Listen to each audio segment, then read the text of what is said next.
Video like जरूर कर लीजिए और ऐसे वीडियो लगातार फ्री में पाने के लिए चैनल को तुरंत सब्सक्राइब कर लीजिए और बेल आइकन को जरूर टैप कर लीजिए ताकि आगे भी सारे वीडियो आपको मिलते रहे। यूट्यूब में फॉलो करते हैं तो प्लीज ये वाला फ्री टेलीग्राम चैनल जरूर ज्वाइन कर लीजिएगा। सारे नोटिफिकेशन सारे अपडेट यहीं पे आते हैं, ध्यान रखिए। नमस्कार साथियों, स्वागत है आप सभी का स्टडी फॉर सिविल सर्विसेज में। ये क्लास है हमारी आरो यारो हिंदी की और आरो यारो हिंदी में जो टॉपिक हम लोग डिस्कस कर रहे हैं वो है तत्सम तद्भव। जल्दी ही हमारे तत्सम तद्भव समाप्त हो जाएंगे और फिर हम आगे बढ़ेंगे। तो चलिए शुरू करते हैं जल्दी से। लास्ट क्लास में जो है हमने मातृगृह तक पढ़ लिया था, अभी हम आगे बढ़ते हैं। अगला है मांगना।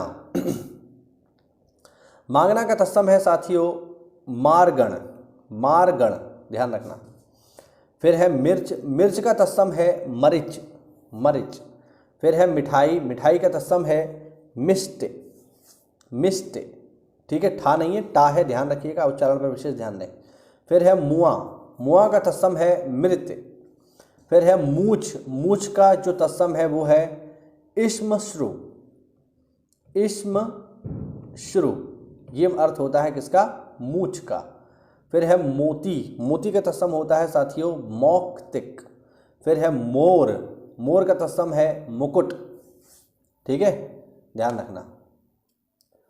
ठीक, फिर है मौसी, मौसी का तत्सम है मातृश्वसा। इसको हम पहले भी पढ़ चुके हैं, मैंने आपको बताया है। फिर है मगर, मगर का तत्सम है साथियों मकर। फिर है मकड़ी, मकड़ी के देखिए दो तत्सम होते हैं, एक तो होता है मरकटी और दूसरा होता है ऊण नाभ। लिख देता हूँ, ऊण नाभ। ये भी जो है मकड़ी का आप कह सकते हैं एक तत्सम है, या इसको पर्यायवाची भी मान लो आप, कोई दिक्कत नहीं है, ध्यान रखना। फिर है रुपया, रुपया का तत्सम है रोपया। फिर है रसोई, रसोई का तत्सम है रसवती। फिर है रहट, रहट का तत्सम है अर्घट। पेपर में पूछा गया, ये ध्यान रखना। फिर है साथियों राख, राख का तत्सम है छार।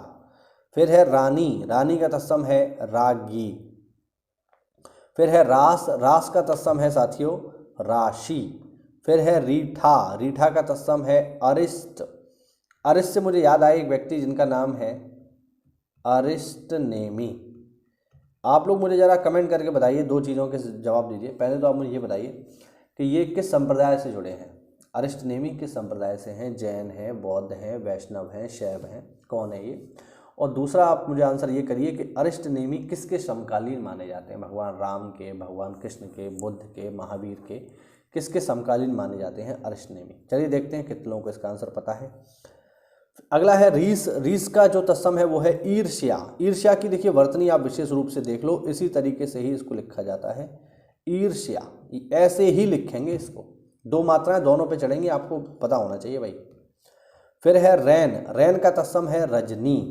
और रजनी मतलब रात्रि के समय में जो चंद्रमा की रोशनी, जो चांदनी होती है, उसे कहा जाता है। फिर है राखी, राखी का तत्सम है रक्षिका। फिर है दीठ, दीठ इसका तत्सम है दृष्टि, आंख के लिए है ये। फिर है कहार, कहार का तत्सम है स्कंद भार, जो डोली उठाते हैं उसी के बारे में। फिर देखिए, फिर है लोभी, लोभी का तत्सम है लुब्ध। फिर है चौकी, चौकी का तत्सम है चतुष्पादिका, चतुष्पादिका। चतुष का मतलब हो गया चार और पादिका मतलब पैर, चार पैर वाली तो चौकी हो गई, नहीं हो गई। फिर है लौंग, लौंग का तत्सम है लवंग। लौंग ये जो है सब्जी में डालने वाली जो होती है ना, गरम मसाला, वही। फिर है अजान, अजान का तत्सम है अज्ञान। फिर है आखेट, आखेट का तत्सम है अहेर। फिर है लंगड़ा, लंगड़ा का तत्सम है लंग। फिर है लकड़ी, इसका तत्सम है लंगुड़। और फिर है लड़ना, इसका तत्सम है रणना, रणना, ध्यान रखना इंपॉर्टेंट है।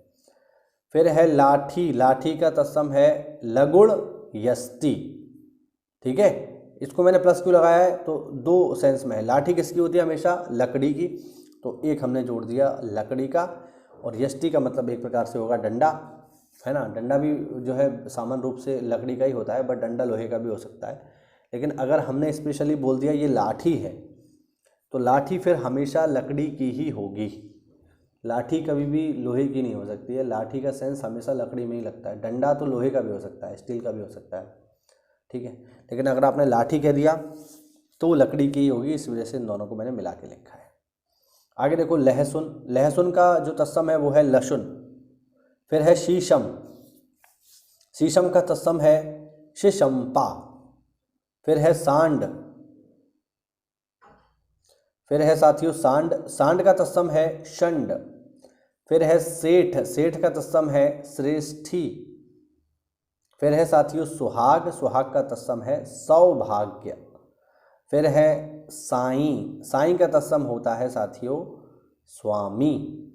फिर है सन्यासी, सन्यासी का तत्सम है सन्यासी। बट अंतर क्या है कि यहाँ पर बिंदी नहीं है और यहाँ पर बिंदी है, बस यही अंतर है एक जो इन दोनों को अलग करता है। और आईएएस में पूछा गया प्रश्न है तो पहले आपको पता होना चाहिए, ठीक है।